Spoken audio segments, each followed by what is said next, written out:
Hello guys, marriage ഫംഗ്ഷനൊക്കെ കഴിഞ്ഞിട്ട് നേരെ ഞങ്ങൾ മെട്രോ കയറാനാണ് പോയത്. ഈ വണ്ടി ഫ്രീ ആയിട്ട് നമ്മൾ മെട്രോ സ്റ്റേഷനിൽ കൊണ്ടിറക്കും. ഞങ്ങൾ കയറാനുള്ള മെട്രോ എത്തിക്കഴിഞ്ഞു. അങ്ങനെ ഞങ്ങൾ നേരെ മെട്രോയുടെ അകത്തേക്കല്ലേ. ഇവിടുത്തെ മെട്രോയ്ക്ക് ഒരു പ്രത്യേകത ഉണ്ട് ഗൈസ്. ഇതിൽ ഓൾമോസ്റ്റ് മെട്രോ അണ്ടർഗ്രൗണ്ടിൽ കൂടിയാണ്. ഞാൻ ഫസ്റ്റ് ടൈമാണ് കേട്ടോ മെട്രോയിൽ കയറണേ. അമ്മേൻ്റെ അയച്ചുകൊണ്ടിരുന്നപ്പോൾ ലോഷൻ അമ്മേനെ കളിയാക്കണേന്ന്. പാവം ഒന്നും അറിഞ്ഞില്ല. അണ്ടർഗ്രൗണ്ടിൽ കൂടെ ആദ്യം വീഡിയോ എടുത്തിട്ടുണ്ടോ? അമ്മ വീഡിയോ എടുക്കണേന്ന്. ഞങ്ങൾ നേരെ പോയത് സെൻറ് തോമസ് മൗണ്ട് കാണാനാണ്.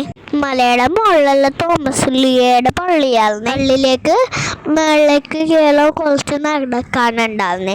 ലോയിസും പാവം ഇയാളെ ഉറങ്ങിയതുകൊണ്ട് ഇയാളനായിട്ട് ലോയിസും പതിയെ കയറുകയായിരുന്നു. അങ്ങനെ ഞങ്ങൾ പള്ളിയിലേക്ക് എത്തി ഗൈസ്. ഒരു ഗുഹ ഷേപ്പിലുള്ള പള്ളിയാണ്. പിന്നെ ഞങ്ങൾ എല്ലാവരും കൂടി അവിടെ നിന്നിട്ട് കുറച്ച് നേരം പ്രാർത്ഥിച്ചു. പള്ളിയുടെ കോമ്പൗണ്ടിൽ തന്നെ കാണാൻ കുറച്ച് സ്പോട്ടൊക്കെ ഉണ്ട്. പിന്നെ അടുത്ത സ്പോട്ടാണ് കാൽവരി ഓഫ് സെൻറ് തോമസ്. ഇവിടെ കുറച്ച് സ്റ്റാച്യൂസാണ് വെച്ചേക്കണം. തോമസ് ലീ എങ്ങനെയാണ് മരിച്ചതും പിന്നെ ബോഡി അടക്കിയതും എല്ലാം ഫോട്ടോസും സ്റ്റാച്യൂസും ആണ് വെച്ചേക്കണേ. പിന്നെ ഒരു ചെറിയ മ്യൂസിയം ഉണ്ടായിരുന്നേ. തോമസ് ലീയുടെ പല സ്ഥലങ്ങളിലുള്ള പള്ളിയുടെ സ്റ്റാച്യൂസ് ഉണ്ടായിരുന്നേ.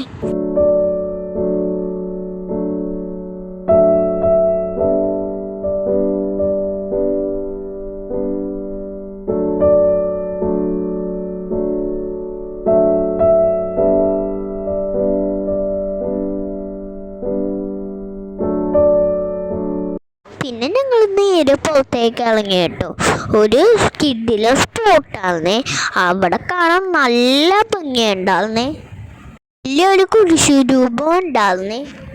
ഇവനെയും കാണുന്നതിന് മുന്നേ നൈറ്റ് കാണാനായിരിക്കും. ഇവിടെ നിന്ന് നോക്കിയാൽ മെട്രോ സ്റ്റേഷനും മെട്രോ പോണതൊക്കെ കാണാൻ പറ്റും.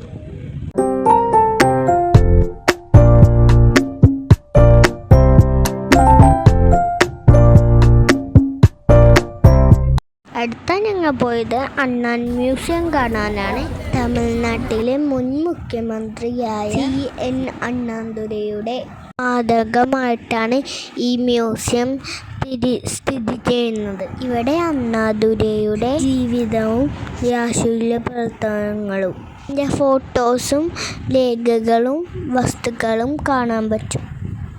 മുൻ മുഖ്യമന്ത്രിയായ MGR, ജയലളിത, കരുണാനിധി ഇവരുടെ എല്ലാം സ്റ്റാച്ചുവും ഇവിടെ ഉണ്ട്. ഇതെല്ലാം കണ്ടു കഴിഞ്ഞപ്പോൾ നൈറ്റായി. ട്രെയിനാണ് ഞങ്ങൾ ടൈം ബുക്ക് ചെയ്തേക്കണം. നിങ്ങൾക്ക് ഈ വീഡിയോ ഇഷ്ടപ്പെട്ടെങ്കിൽ ലൈക്ക് ചെയ്യുക, ഷെയർ ചെയ്യുക, കമൻറ്റ് ചെയ്യുക. ചാച്ചാ, ബൈ ബൈ.